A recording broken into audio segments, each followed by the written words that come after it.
Hello everyone, देखिए question read करते हैं। Look at the drawing given in the figure. हमें एक ड्राइंग गिवन है, फिगर में आप देख सकते हैं। ठीक है, which has been drawn with ink of uniform line thickness. यहाँ पे जितने भी ड्राइंग है वो किसी इंक से ड्रॉ करी गई है जिसकी लाइन थिकनेस यूनिफॉर्म है। Mass of ink use to draw each of the two inner circles, each of two line segment is M. Lines का और इनर सर्कल्स का मास m है। Mass of ink use to draw the outer circle.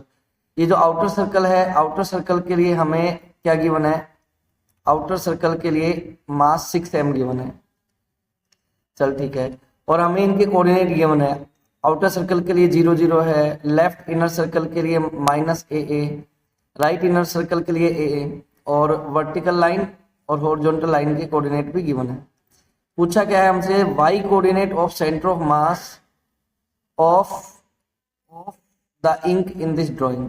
मतलब y coordinate पूछा है, centre of mass का problem है। तो y coordinate of centre of mass का फॉर्मूला क्या होता है? हम लिखते हैं m1y1 plus m2y2 plus and so on divided by sum of the mass, यानी कि m1 plus m2 plus and so on. ठीक है, तो अब यहाँ पे YCM is equals to m1, तो आउटर सर्कल का m1 मान लेते मास, तो वो 6m गिवन है और उसका y कोऑर्डिनेट 0। इनर सर्कल्स के लिए जो लेफ्ट सर्कल है मास तो m है और उसका y कोऑर्डिनेट a है। राइट सर्कल के लिए भी सेम ma। ठीक है, और वर्टिकल लाइन का मास m और कोऑर्डिनेट उसका 0 है। हॉरिजॉन्टल सर्कल का मास m और कोऑर्डिनेट उसका -a, y कोऑर्डिनेट ही हम देख रहे हैं फिलहाल। ठीक है, अब divide by 6, divide by total mass, जो कि कितना हो जाएगा? 6m plus m plus m plus m plus m। तो यानी कि YCM हमारे पास बनेगा कितना?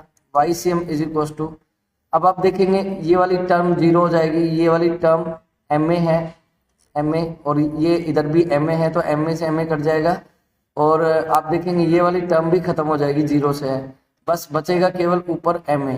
तो हम लिखेंगे YCM is equals to ma divided by 6m m m m, तो ये नीचे आ जाएगा 10m। ठीक है, m से m क्या हो जाएगा यहाँ पे? कैंसिल, m से m कैंसिल, तो YCM इज इक्वल्स टू क्या आ जाएगा अपने पास? a/10, और यही हमारा आंसर हो गया। तो करेक्ट आंसर देख लेते हैं, करेक्ट है कौन सा? ये ऑप्शन ए करेक्ट है, a/10। Thank you.